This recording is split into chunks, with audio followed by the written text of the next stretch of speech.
Le logement à Lille aujourd'hui pour les étudiants, ça donne quoi? Bon, c'est pas fou, il est saturé. Je vous explique. Lille, c'est une ville universitaire importante qui accueille environ 120 000 étudiants chaque année. Ce qui fait que ça crée une forte demande de logement, en particulier pour les studios. Les résidences étudiantes sont souvent en nombre insuffisant pour répondre aux besoins, ce qui oblige les étudiants à se tourner vers le marché locatif privé où les prix sont donc plus élevés. Conséquence, le prix des loyers a fortement augmenté au cours des dernières années avec une hausse de près de 25% pour certains types de logements.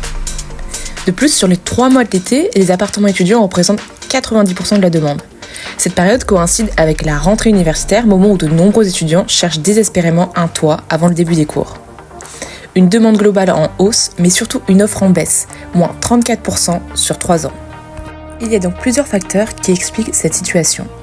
D'abord, le déclin du marché de la construction neuve. Ensuite, le fait que les primo-accédants restent plus longtemps en location car ils éprouvent des difficultés à acheter leur première maison. Selon le classement du site de l'étudiant, l'immobilier ne semble pas idéal pour les jeunes.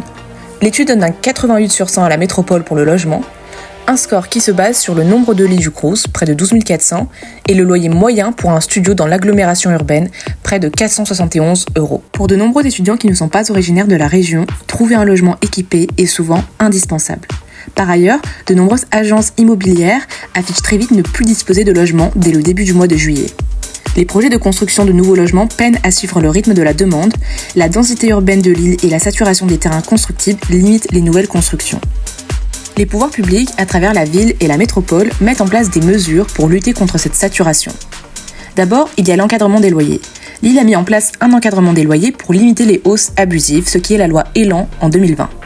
Les loyers doivent être compris entre un loyer de référence, minoré, le plafond minimum, et un loyer de référence majoré, le plafond maximum. Si le loyer dépasse le plafond légal sans justification valide, le locataire peut saisir la commission de conciliation des loyers ou faire appel au tribunal judiciaire pour obtenir une révision du loyer. Les propriétaires qui ne respectent pas les règles d'encadrement peuvent être sanctionnés par une amende administrative. Cependant, cette mesure rencontre des limites dans son application et ne couvre pas l'ensemble des logements. Il y a également le développement des résidences étudiantes. La création des résidences supplémentaires pourrait aider à réduire la pression exercée par les étudiants sur le marché locatif traditionnel. Pourtant, il manque encore énormément de résidences étudiantes au vu du nombre d'étudiants présents à Lille. Et enfin, il y a la rénovation des logements vacants. Un autre levier peut être la rénovation de logements vacants pour